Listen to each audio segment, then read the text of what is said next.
tous, aujourd'hui nous allons aborder une fonction qui s'appelle VPM, ainsi qu'une application que l'on appelle valeur cible. Alors, la fonction VPM, avec cette fonction, vous pouvez facilement calculer le montant des remboursements mensuels d'un emprunt en fonction de la valeur empruntée, de la durée et du taux d'emprunt.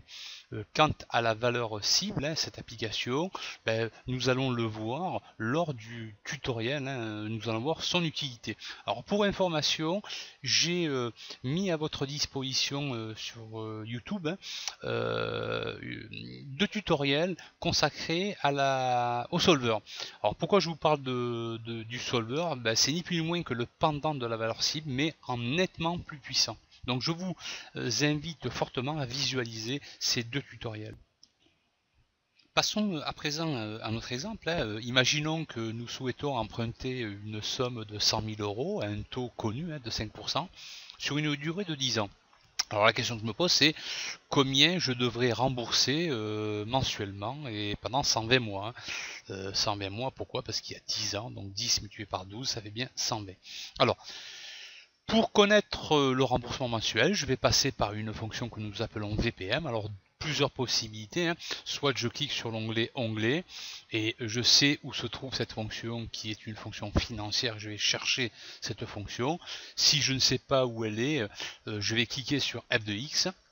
Ici je vais aller dans Tous et ici taper VPM et cliquer sur Rechercher. Donc VPM est ici, je clique deux fois, j'ai une boîte de dialogue qui apparaît. Alors le taux, je le connais, il est en cellule C6, donc je sélectionne la cellule C6. Alors attention, le taux, c'est toujours un taux annuel. Donc moi, dans la mesure où je fais des remboursements mensuels, je devrais diviser par 12. Donc NPM est le nombre de périodicité. Donc périodicité, combien il y a de mensualités? Il y en a 120. Donc je clique sur la cellule C8. Le VA, c'est le montant emprunté. Donc c'est la cellule C5 où il y a les 100 000 euros. VC, je n'ai rien à faire. Je n'ai pas à connaître la valeur future qui sera obligatoirement égale à 0. Le type, tout dépend de ce que vous négociez avec votre banquier. Si vous considérez que vous payez en début de mois, vous taperez 1. Si vous considérez que vous payez en fin de mois, vous taperez 0. Donc moi, je vais taper 1 et je clique sur OK. Alors là, j'ai moins 1056,25. Donc pour pallier le problème et mettre un plus, je vais en fait aller mettre dans la cellule C5, dans ma formule, un moins. En effet, un emprunt, obligatoirement, c'est une sortie d'argent pour vous, donc c'est négatif. Voilà, donc je tape sur Entrée, donc j'ai bien 1056,25 euros à rembourser mensuellement, et ce, durant 120 mois. Alors si je construis une petite partie bien sûr de mon tableau d'amortissement, nous sommes d'accord que je pars sur une base de 100 000 euros d'emprunt et tous les mois je rembourserai 1056,25 euros. Alors donc là je vais quand même vérifier au préalable combien ça me coûtera un intérêt. Donc pour le savoir, c'est rien de plus simple. Donc je fais égal, je vais le mettre ici dans cette cellule là que je vais entourer. Voilà, je vais l'entourer, je mets accueil. Je vais mettre une petite couleur, on sera plus parlant. C'est pas très voilà, ici, voilà. Donc égal quoi? Égal 1056,25 euros multiplié par combien de mois? Par 120 mois. Voilà, donc 126 000, donc cela me coûtera ni plus ni moins que 26 750 euros, donc ce qui est quand même pas mal.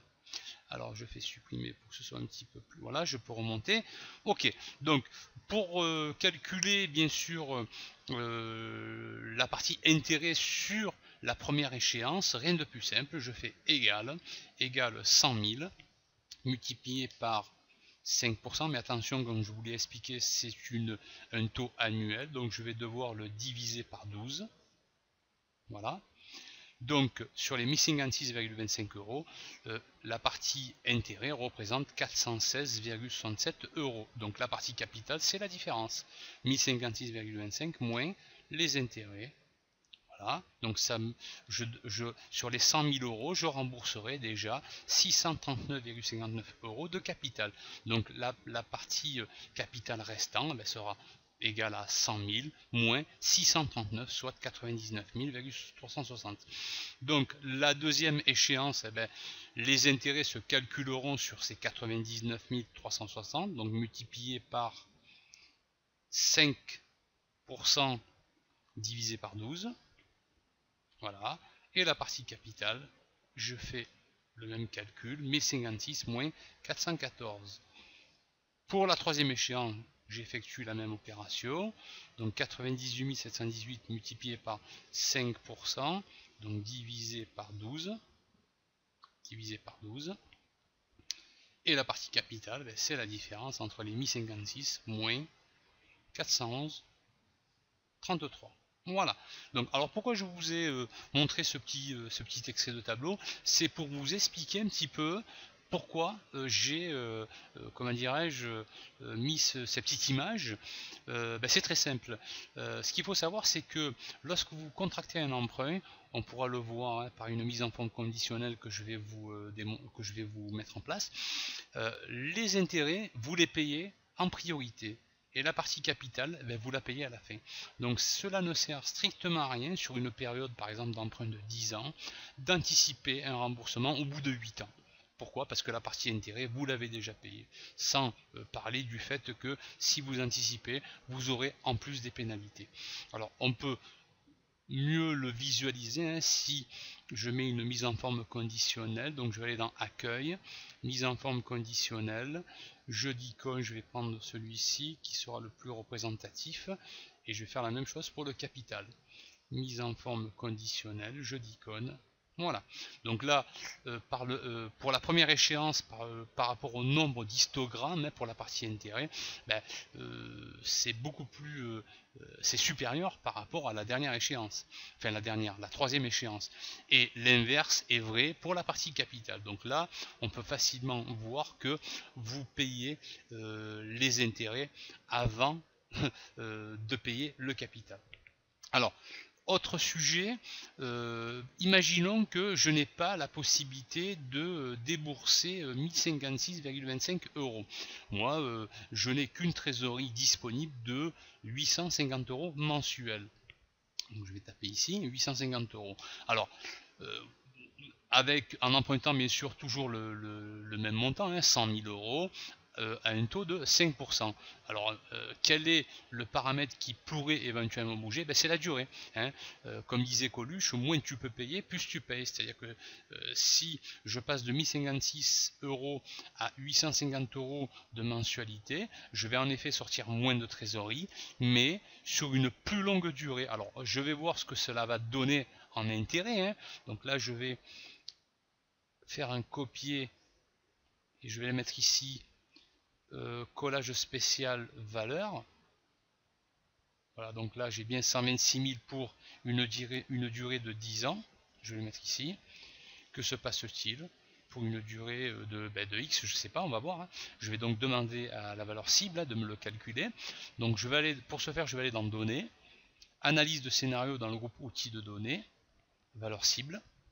Voilà, donc une petite boîte de dialogue apparaît. Cellule à définir, c'est la cellule du montant que je vais devoir rembourser mensuellement. Et la valeur à atteindre, j'ai dit que j'étais prêt à débourser 850 euros. Cellule à modifier, c'est le nombre d'années. Donc cellule C7. Et je clique sur OK. Voilà, donc je clique sur OK. Voilà, donc Excel, la valeur cible me dit voilà, pour éventuellement emprunter 100 000 euros et en remboursant 850 euros par mois, je vais devoir contracter un emprunt non plus sur une durée de 10 ans, mais de 13 ans. Mais attention, regardez, je passe de 126 000, c'est-à-dire 26 750 euros d'intérêt à 36 912 euros d'intérêt. Donc l'adage de Coluche se confirme, moins tu peux payer, plus tu payes. Voilà, donc je vous donne moi rendez-vous dans un autre tutoriel et vous remercie pour votre attention. À bientôt, au revoir.